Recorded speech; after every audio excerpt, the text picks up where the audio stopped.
എടവിലങ്ങ പഞ്ചായത്തിലെ തീരദേശ മേഖലയിൽ രാസമാലിന്യം നിക്ഷേപിച്ചെന്ന സംശയത്തിൽ BJP. Nanma communication branded smart phone, land phone, laptop, ടിവികൾ, വമ്പിച്ച ലോൺ മേളയും സമ്മാനങ്ങളും എക്സ്ചേഞ്ച് ഓഫറുകളും. നന്മ കമ്മ്യൂണിക്കേഷൻ, ശ്രീകാലേശ്വരിക്ക് മുൻവശവും വടക്കേനടയിലും. എടവിലങ്ങ പഞ്ചായത്തിലെ തീരദേശ ഭാഗങ്ങളിൽ രാസമാലിന്യങ്ങൾ ഉപയോഗിച്ച് ഭൂമി നികത്തുന്നുവെന്ന ആരോപണത്തെ തുടർന്ന് ബി.ജെ.പി. എടവിലങ്ങ പഞ്ചായത്ത് കമ്മിറ്റി ബന്ധപ്പെട്ട പഞ്ചായത്ത് അധികാരികളുടെ വിശദീകരണം ആവശ്യപ്പെട്ടു. ഭരണമുന്നണിയുമായി ബന്ധമുള്ള ചിലരുടെ നേതൃത്വത്തിലാണ് ഇത്തരം പ്രവർത്തനങ്ങൾ നടക്കുന്നതെന്ന് ബി.ജെ.പി. ആരോപിച്ചു.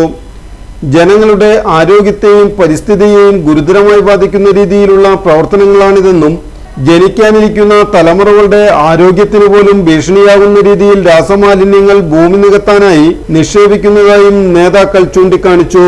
സംഭവത്തിൽ സമഗ്രമായ അന്വേഷണം നടത്തി കൃത്യമായ വിശദീകരണം നൽകണമെന്നും ആരോപണം തെളിയുന്ന സാഹചര്യത്തിൽ കുറ്റക്കാരുടെ ചെലവിൽ തന്നെ മുഴുവൻ കെമിക്കൽ വേസ്റ്റും അവിടെ നിന്നും നീക്കം ചെയ്യാനുള്ള നടപടി ഉണ്ടാകണമെന്നും ബി.ജെ.പി. എടവിലങ്ങ പഞ്ചായത്ത് കമ്മിറ്റി ആവശ്യപ്പെട്ടു.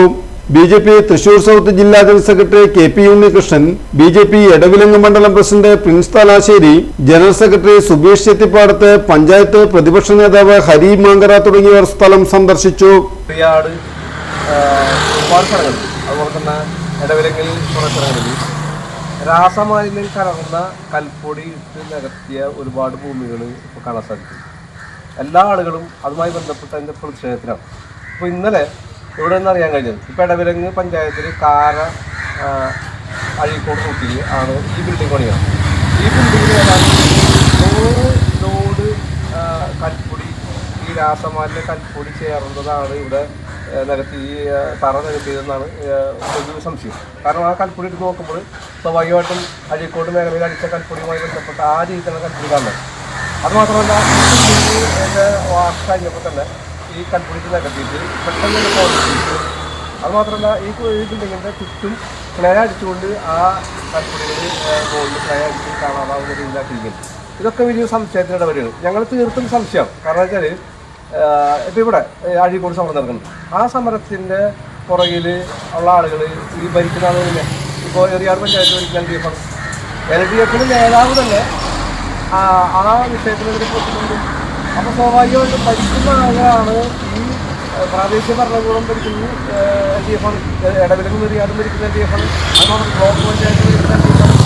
ജില്ലാ പഞ്ചായത്ത് മെമ്പർ LDF ആണ്. ജില്ലാ പഞ്ചായത്ത് ഭരിക്കുന്ന LDF ആണ്. ഇപ്പോൾ കേരളം UDF ആണ് ഭരിക്കുന്നത്. സ്വാഭാവികമായിട്ടും ജനങ്ങൾക്ക് ബുദ്ധിമുട്ടാകുന്ന ഈ പ്രശ്നം നമുക്കറിയാലോ.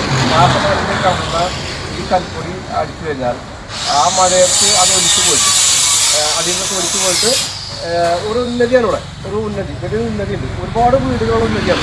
ഇവിടെ ഒന്നും തീർച്ചയായിട്ടും അടിയിലൂടെ സാധനം ഒലിച്ചു പോയിട്ട് അവിടെ കുടിവെള്ളത്തിൽ ചേർന്ന് കഴിഞ്ഞാൽ ക്യാൻസർ പോലുള്ള അപകടകരമായ രോഗങ്ങൾ പിടിപെടാൻ സാധ്യതയുണ്ട്. അത്തരത്തിലാണ് നമുക്കറിയാം. എറണാകുളം ജില്ലയിലെ എടയാർ ഉൾപ്പെടെ ഉള്ള സ്ഥലങ്ങളിൽ